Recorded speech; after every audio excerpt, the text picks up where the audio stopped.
d'une victoire, une belle victoire d'équipe, mais entre autres des employés de soutien, des gars de 3e, 4e trio. Là. C'est, moi, je toujours dit qu'un match de hockey se joue sur la glace, peu importe qui joue.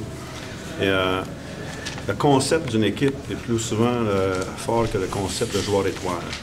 Et pour moi, le concept d'équipe est la priorité. Et quand tout le monde joue bien, fait bien son travail, il est toujours possible. Je ne dis pas que ça va être facile, ça ne sera jamais facile. Mais la relève, quand même, a fait son travail. Ça a été un début. Moi, je trouve que ce qui est dommage, c'est qu'on a donné 4. OK? Je donne crédit à l'autre équipe quand elle le mérite. Je ne dis pas qu'elle ne l'a pas mérité, là, mais je donne crédit. C'est de la façon dont on le fait. On a donné des buts. Si l'autre équipe le mérite, je me dis chapeau, ils l'ont mérité, ils l'ont travaillé. Mais c'est des revirements qui nous font mal. Puis c'est ça qu'il faut améliorer dans notre game. Si on peut améliorer ça, on est encore une meilleure équipe. Mais c'est la patience de répéter et de recommencer, et de répéter et de recommencer.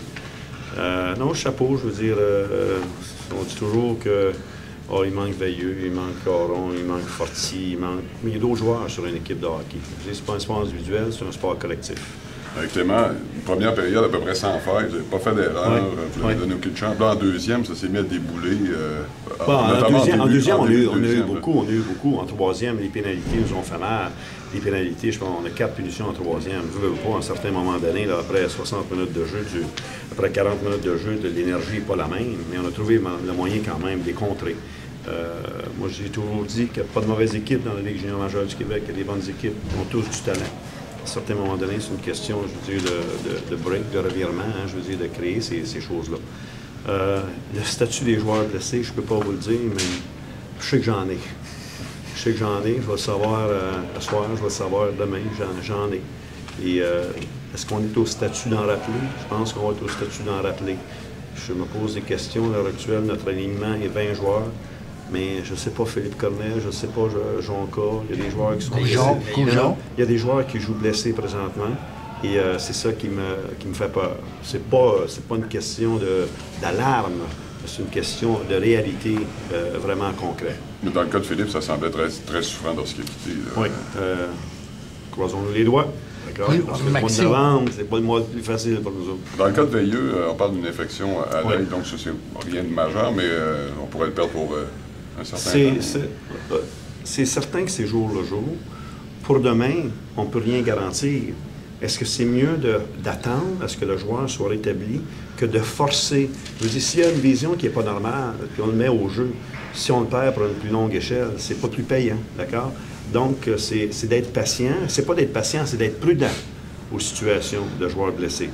Et je me dis qu'il y en aura d'autres, comme je dis après le match. Je dis peut-être qu'il y en a sur la 4e ligne, peut-être qu'il n'y en a pas beaucoup qui ont joué, mais demain, je dis, des fois, là, vous attendez à Carotte, la Carotte, elle va venir à vous autres, c'est à vous autres de faire le travail par après. Fait qu'une journée à la fois, là, essayons que nos blessures se rétablissent le plus tôt possible en dedans de 24 heures. Et après, coacher, c'est un casse-tête, hein, d'accord? Fait que c'est toujours c'est un nouveau casse-tête demain. Fait que là, je vais me casser la tête pour demain, OK? Mais là, le casse-tête d'aujourd'hui est fini, faisons le casse-tête de demain. Clément, parlant de ça, l'espèce d'adage dans le monde du sport que battre 2 fois la même équipe en moins de 24 heures, c'est très difficile et que les programmes doubles, jusqu'à un certain point, sont faits pour être divisés. Ouais, moi, je pense pas à ça. Je joue pour gagner, d'accord? Je joue pour gagner. Puis demain, c'est jouer pour gagner. C'est pas jouer pour... Je dis toujours que les points avant Noël, c'est des points en or. Fait que les points en or qu'on peut aller chercher, allons les chercher. Merci, Clément. Maxime Goujon semblait blessé toute la 3e. Tu confirmes qu'il est en état de jouer demain? Je ne peux pas confirmer, d'accord? Comme je l'ai dit, il y en a plusieurs là, à l'heure actuelle. On prendra une décision demain. Avant de confirmer l'état exact de chacun des blessés, je ne peux pas dire, mais je sais qu'on est hypothéqué. Parce que on est surpris de voir que lui-même, on ne tourne pas au banc à votre 6e but. Il va retourner, il va se faire remplacer. C'est ça, on est hypothéqué.